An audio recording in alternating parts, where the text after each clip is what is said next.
नमस्कार मित्रों, जैसा कि आप सभी को पता है, शाम को एक सूचना रिलीज़ हुई है इलाहाबाद विश्वविद्यालय की तरफ से। आज जो कि बैठक आयोजित होनी थी, वो बैठक आयोजित हो चुकी है और उसमें ऐसा निर्णय लिया गया है कि आप लोगों की इस सत्र की आगामी परीक्षाएं ऑनलाइन माध्यम से होंगी। हालांकि ऐसे ही ऑनलाइन माध्यम में परीक्षाएं पिछले सत्र में थर्ड ईयर वालों की हो चुकी हैं और उसी तरह फिर से परीक्षाएं इस सत्र में करवाने का यूनिवर्सिटी प्रशासन ने फैसला लिया है।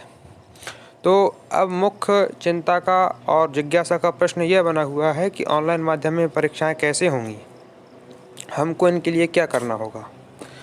कुछ नवप्रवेशी छात्राओं का ये प्रश्न है कि क्या ये ऑब्जेक्टिव टाइप होंगी। तो ये ऑब्जेक्टिव टाइप तो नहीं होंगी, आप ग्रेजुएशन के स्टूडेंट हैं अब, लेकिन ऑब्जेक्टिव टाइप नहीं होंगी, सब्जेक्टिव टाइप होंगी। तो कैसे होंगी वो हम आपको इस वीडियो में भी बताते हैं। ये परीक्षाएं लगभग वैसे ही होंगी जैसे कि पिछली बार थर्ड ईयर वालों की हुई थी। अब ये नहीं कह सकते हैं कि पूर्णतः वो प्रोसेस सेम ही रहेगी, हो सकता है यूनिवर्सिटी कुछ चेंजेस कर दे इस बार, क्योंकि टाइम है उसके पास, उस बार अचानक हुई थी। तो लेकिन लगभग मोस्टली वो प्रोसेस वही रहेगी जो पिछली बार की थी।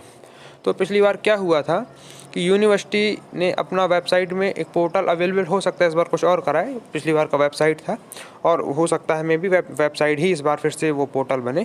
तो वेबसाइट में यूनिवर्सिटी PDF अपलोड करती थी, जिस डेज उसके टाइम टेबल में जिस दिन का जिस चीज़ का पेपर होता था, जिस सब्जेक्ट का पेपर होता था, उस सब्जेक्ट का पेपर का PDF टाइम से उस डेट को यूनिवर्सिटी के पोर्टल में अपलोड कर दिया जाता था। वहाँ से सारे स्टूडेंट्स उसको डाउनलोड करते थे, देखते थे, अपने कॉपी में उतारते थे। उतारने के बाद आपका जो A4 साइज़ का कॉपी रहता है, विदाउट लाइंस वाला प्लेन कॉपी, तो उसमें क्वेश्चंस पूछे गए हैं PDF में, जो आपको पेपर दिया गया है, तो उनका आंसर उस पेपर में लिखा जाता था। आंसर लिखने के पश्चात उसको व्यवस्थित कर दिया जाता था।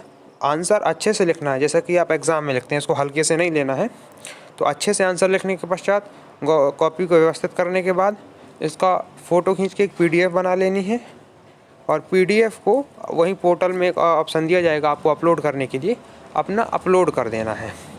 इसके लिए यूनिवर्सिटी का द्वारा टाइम दिया जाता है 4 घंटे का, 5 घंटे का, जितने में आप अपना पेपर करके अपलोड कर दें।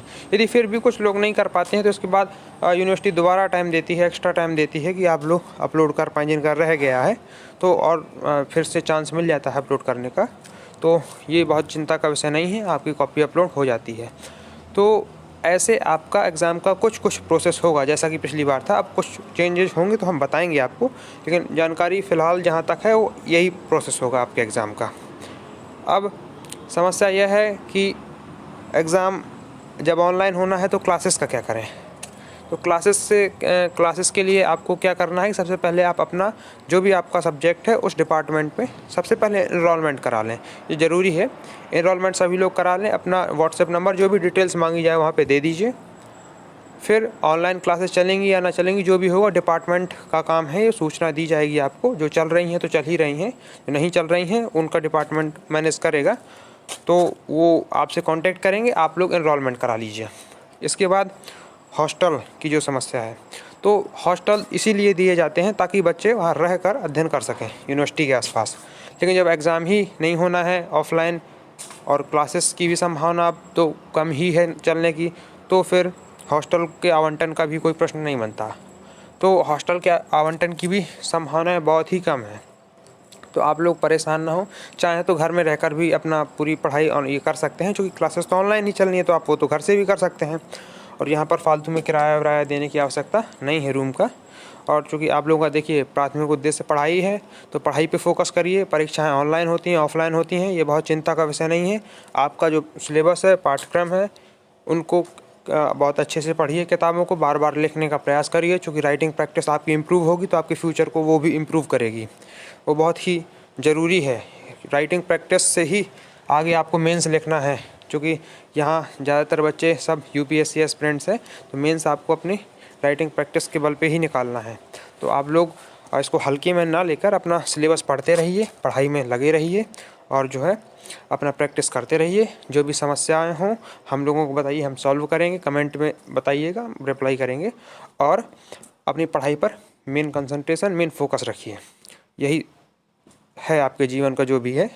और इसके साथ साथ सभी लोग पढ़ते रहें और जो भी सूचना होगी हम चैनल के माध्यम से देंगे। एग्ज़ाम आते आते तक हम 2-4-5 वीडियो में सब कुछ डिटेल से बता देंगे, उसके लिए कोई चिंता करने की बात नहीं है। ये चैनल आप लोगों का है। बाकी आप लोग अपना पढ़ाई करते रहिए, जो भी समस्या होगा बताइएगा। धन्यवाद।